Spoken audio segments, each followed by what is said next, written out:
আগের ভিডিওতেই দেখেছো আমরা গেছিলাম ডি বাপি আর অর্ডার করেছিলাম ওদের সিগনেচার আইটেম মাটন বিরিয়ানি। 330 টাকা করে প্রাইস ছিল।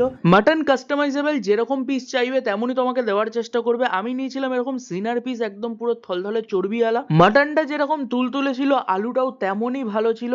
আর রাইস তো একদম ব্যারাকপুরের টিপিক্যাল স্টাইল, যেরকম মশলাদার ঝুরঝুরে ঘি ভর্তি তেমনই ছিল। তো এই তুলতুলে মাটন, আলু আর রাইসটা খেয়ে যা বুঝলাম, এটা কলকাতাতে আমার খাওয়া প্রবাবলি দ্য বেস্ট বিরিয়ানি বললে ভুল হবে না। আর রাইস আর আলু দুটোই কিন্তু আমার দাদা বৌদিতে যেটা আমি লাস্ট টাইম খেয়েছিলাম তার থেকে ভালো লেগেছে। আর বিরিয়ানি যেহেতু আনলিমিটেড, সো আমি পরেও নিয়েছিলাম, বাট পরে যে রাইসটা নিলাম সেটা কিন্তু আমার পুরো ডিফারেন্ট লাগলো। ইভেন প্রথমবারের রাইসটা থেকে কিন্তু সেকেন্ড বারের রাইসটা আমাদের সবারই বেশি ভালো লেগেছে। এই যে যেটা পরের বার দিল, এটা মনে হয় নতুন হাড়ির, সো ঘিয়ের যে ফ্লেভারটা না, এটা জাস্ট মারাত্মক।